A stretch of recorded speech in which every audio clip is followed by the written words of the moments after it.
Oh man, so the layer 1 space is continuing to be hot right now, and the latest player, Avalanche, have pumped 40% in the last 7 days. Let's take a look.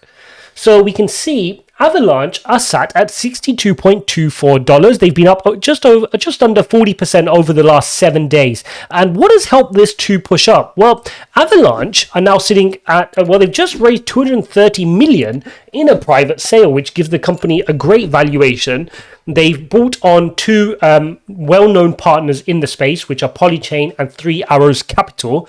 And this is a real coup for Avalanche. Now, let's look at the market cap. So we can see the market cap for Avalanche is sitting at almost $14 billion. To put this into perspective, Ethereum is sitting comfortable at $408 billion and Solana is sitting at $41 billion. You've got Luna just above them there at $14 billion, and you've got Algorand over their right shoulder at $10 billion. So this layer 1 space is hotly competitive, and you can see that all of these so you can see Terra, Avalanche, Algorand, they're all at least 40 times off where Ethereum currently is. That doesn't factor into account where Ethereum can go and will go given the adoption they've seen. We've just seen there's been a bit of a lull as Bitcoin starts to rally up. Ethereum will move, and I can see all these layer 1 platforms really starting to take market share and grow their market caps as use cases continue to grow.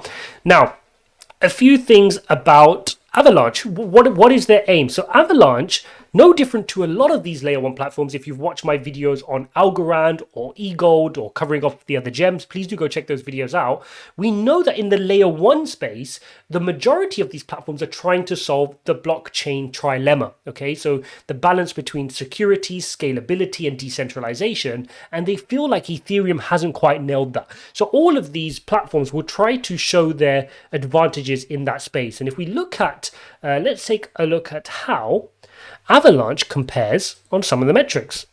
So we can see here, if I move my face out of the way, so we can see here that you've got Bitcoin sitting at 7 transactions per second roughly. You can see Ethereum does about 14 transactions per second, Polkadot with 15, and then you've got Avalanche who are quoting more than 4,500 transactions per second. That's still a bit off the amount you can expect from something like Solana, which are saying they can do about 50,000, but it's quite a lot nonetheless. Then you can look at your transaction finality. We know Bitcoin takes a long time. I don't know if it's actually 60 minutes. I think it's more like kind of 10 minutes on their finality. Ethereum's sitting at 6 minutes, Polkadot at 60 seconds. But impressively, Avalanche are doing this at less than 2 seconds, which gets you into the realm of Algorand, which also is targeting 2.5 second transaction finality. So we can see how these are built. It's built on a proof of stake model, and it's just trying to be faster, quicker times to finality, have more throughput in terms of transaction per second, and fundamentally cheaper. So they want to have far less fees. So if you're using the Ethereum blockchain and you're buying some NFTs, you're looking at about $50 to $100 just in fees. And a lot of these other layer 1 alternatives, including Avalanche, are trying to bring that down rapidly.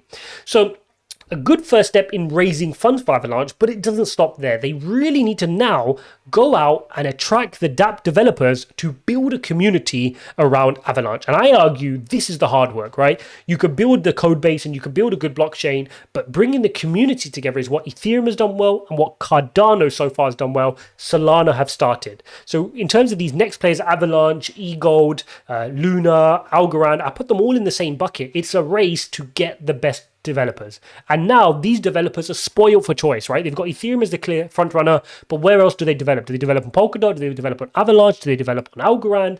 Elrond? Where do they go, right? So it's about attracting those. And one way you can attract those is funds, right? You can put a fund together for dApp makers and give them financial incentives to build on your blockchain. And we've seen other people doing this recently. We've made a video on that as well. But this is going to be really important for Avalanche to do next, is to attract these app developers. Now, we know that they're trying to make it easy for dApp developers to bridge across from Ethereum. So if you've built an application on Ethereum, they're trying to make it easier for you to port those dApps over without starting your complete code base again. We know they've worked on a bridge to transfer assets across. So far, 1.3 billion has already been transferred across using this bridge. And we know a lot of applications which we are familiar with have already introduced support for Avalanche. The likes of Tether, the likes of Uniswap, the likes of Chainlink and Circle, the Graph, Tops have also done that. They've got support for Major League Baseball.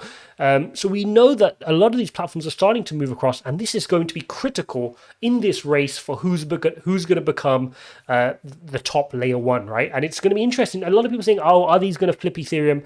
I'm not too sure yet. I mean, the way I think about this is, you know, if you imagine a boxer, you don't prove yourself until you fight a championship level contender. And I don't think that, even though I'm bullish on Avalanche, on Algorand, on these platforms, they've got to prove themselves. Ethereum's got the battle scars. It's been through the trenches. It's proved itself. And yes, its transactional throughput and transaction finality is not as great as Avalanche, but they've got a community. People are using the apps. People are using OpenSea. People are using Uniswap. They're buying NFTs on Ethereum and using the DeFi protocols. And that's what these platforms need to do over this next period. So it's all a race for use cases right now. And whoever can prove that they can bring on the use cases, those are the ones that you can then factor in a price target closer to Ethereum's market cap. And I think that's clearly going to be dictated not by, necessarily how much funds you raise, but by the specific use cases that you can bring on. So if we can see those use cases start to be built, just like we did for Ethereum. Don't forget, not long ago, not many people were using Ethereum, right? It's only recently that we've been seeing a lot of use cases on Ethereum. People were getting comfortable with the MetaMask wallets. They know how to use Uniswap. They're buying NFTs. OpenSea was created. And this can move very quickly for these other layer one competitors. And just to hit this point home a little bit more, a lot of people are still being Ethereum maximalists. And I've made this point on numerous videos.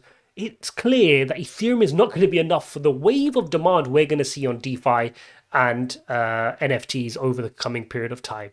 Okay, even with Ethereum 2.0, I can see at least 2 or 3 really good partner layer one solutions that are also there in the top 10 market caps that are growing as Ethereum and Bitcoin grows. And it's yet to be known, I feel that's going to, Cardano will be up there. I don't see them getting kind of knocked off the perch. And then it's a battle between your Solanas, your Lunas, your Avalanche, your Algorands, your Elrons, and whoever gets the use cases and really starts to get a few killer dApps. And it just takes a few killer dApps. If you remember the App Store, App Store versus Android, it's about which apps can you get on, right? If you get Fortnite onto your blockchain or into your App Store at the time, you're going to go forward, right? If you've got Angry Birds or Candy Crush, people were literally buying iPhones to play certain games. And that's the behavior we'll see with bridges. If you can get a few killer dApps and lure them over, whether it's through financial incentives, whether it's through creating easy bridges that lets them be on Ethereum and on Avalanche, that's going to be very important for all these layer one platforms going forward. So there you go, guys, an update on Avalanche. This is why it's kind of going up, and I don't expect it to